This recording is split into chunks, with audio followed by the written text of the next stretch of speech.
People who love weight training often exhibit a strong internal drive rooted in self-mastery and personal agency. The gym becomes a controlled environment where effort directly translates into results, reinforcing a sense of autonomy that is deeply satisfying. This clear cause and effect relationship appeals to individuals who value accountability and personal responsibility, as progress cannot be outsourced or faked. The psychological reward comes not only from physical change but from the validation of discipline and consistency. A defining psychological trait among weight training enthusiasts is their comfort with delayed gratification. Unlike activities that provide immediate emotional payoff, resistance training requires weeks or months of sustained effort before visible results appear.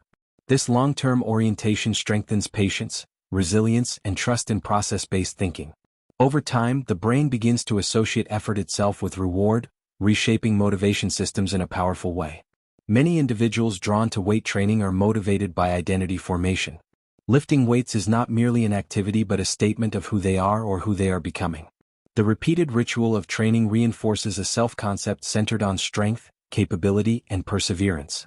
This identity can act as a psychological anchor during periods of stress or uncertainty, offering stability through routine and self-definition. Weight training also appeals to people who value measurable progress. The ability to track loads, repetitions, and physical changes satisfies a cognitive preference for quantifiable outcomes. This measurable structure reduces ambiguity and creates clarity, which is psychologically comforting for individuals who thrive on goals and benchmarks. Each training session becomes a data point in a larger narrative of improvement. Another psychological aspect is the relationship with discomfort. People who enjoy weight training tend to reframe physical strain as productive rather than threatening. This cognitive reappraisal reduces fear responses and builds tolerance for stress. Over time, the nervous system learns that discomfort can coexist with safety, which can generalize to other life challenges. The solitary nature of many weight training sessions also attracts introspective personalities. Training alone allows for self-reflection, mental focus, and a temporary withdrawal from social demands. The rhythmic nature of lifting can induce a meditative state, where attention narrows and intrusive thoughts quiet down. This mental clarity is often cited as one of the most rewarding aspects of the practice. Control over the body plays a significant psychological role as well. In a world where many variables feel unpredictable, the ability to shape one's physical form through effort provides a sense of control. This can be particularly meaningful for individuals who have experienced instability, loss, or lack of agency in other areas of life. Weight training can also serve as a symbolic confrontation with personal limitations. Each attempt to lift heavier weights mirrors the broader human struggle against perceived boundaries. Success reinforces self-efficacy, while failure becomes information rather than defeat. This mindset encourages a growth-oriented psychological framework. The structured nature of training programs appeals to individuals who find comfort in order and routine. Scheduled workouts, progressive overload, and recovery cycles provide predictability. This structure can help regulate mood, reduce anxiety, and create a sense of rhythm that extends beyond the gym.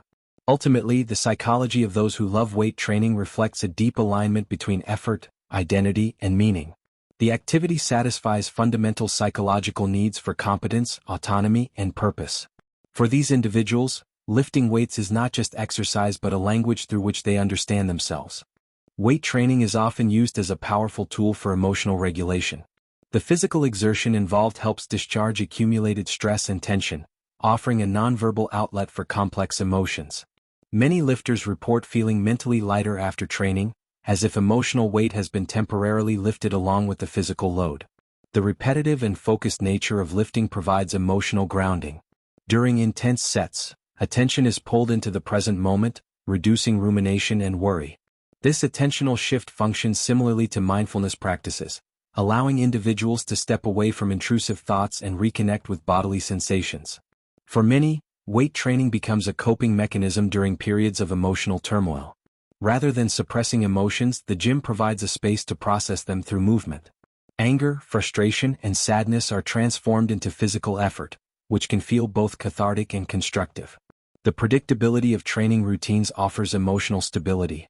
When other areas of life feel chaotic, the gym remains a constant.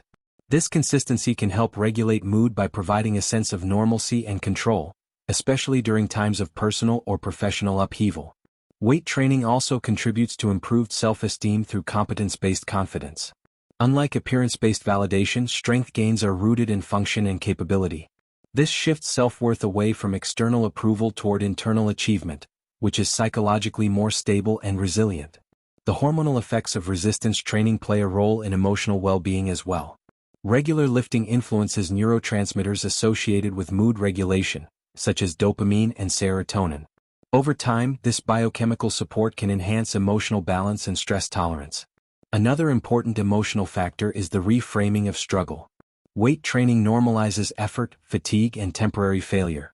This exposure helps individuals develop a healthier relationship with struggle, viewing it as an expected and meaningful part of growth rather than something to avoid. Many lifters experience increased emotional literacy through training. Learning to distinguish between physical discomfort, injury risk, and emotional resistance fosters self-awareness. This skill can translate into better emotional decision-making outside the gym. The sense of accomplishment after completing a demanding workout can counter feelings of helplessness or stagnation. Even on difficult days, showing up and training provides evidence of personal agency. This reinforces a narrative of capability that supports mental resilience. Over time, weight training can become a form of emotional self-care. Rather than being driven solely by performance or aesthetics, it evolves into a practice that supports mental health, emotional balance, and psychological sustainability. Although weight training can be solitary, it also fosters a strong sense of social identity. Shared values such as discipline, consistency, and respect for effort create a subtle bond among lifters. Even without direct interaction, there is a sense of mutual recognition within training spaces. Gym culture often operates through unspoken norms and rituals. Understanding these norms provides a sense of belonging, which satisfies fundamental social needs. This shared cultural language can be especially meaningful for individuals who feel misunderstood in other social contexts. Weight training communities often emphasize merit over status. Progress is visible and earned through effort, which creates a relatively egalitarian environment. This merit-based structure can be psychologically refreshing in contrast to social systems driven by hierarchy or favoritism. The act of teaching or learning lifting techniques also strengthens social bonds. Knowledge exchange fosters trust and reinforces community values centered on improvement and safety. For many, these interactions provide meaningful social connection without excessive emotional demand. Weight training can also serve as a bridge across social differences. Age, background, and profession become less relevant when individuals share the same training goals. The barbell becomes a common reference point, simplifying social interaction. For some, the gym community replaces or supplements traditional social structures. Regular training partners or familiar faces provide routine social contact, which can be particularly valuable for individuals experiencing isolation. These relationships are often grounded in shared action rather than conversation, which can feel more comfortable. Social comparison plays a nuanced role in weight training culture. While comparison can motivate, experienced lifters often shift toward self-referenced progress. This cultural emphasis on personal records rather than competition supports healthier social dynamics. Public acknowledgement of progress, even subtle gestures like a nod or encouragement, reinforces social validation. These small moments contribute to a sense of being seen and respected, which strengthens social identity and motivation. Weight training also offers a socially acceptable way to pursue self-improvement. In many cultures, physical strength is admired, allowing individuals to openly invest in themselves without stigma. This social approval can reinforce long-term commitment. Ultimately, the social psychology of weight training reflects a balance between individuality and belonging. Lifters pursue deeply personal goals within a shared cultural framework, creating meaning through both self-development and community connection.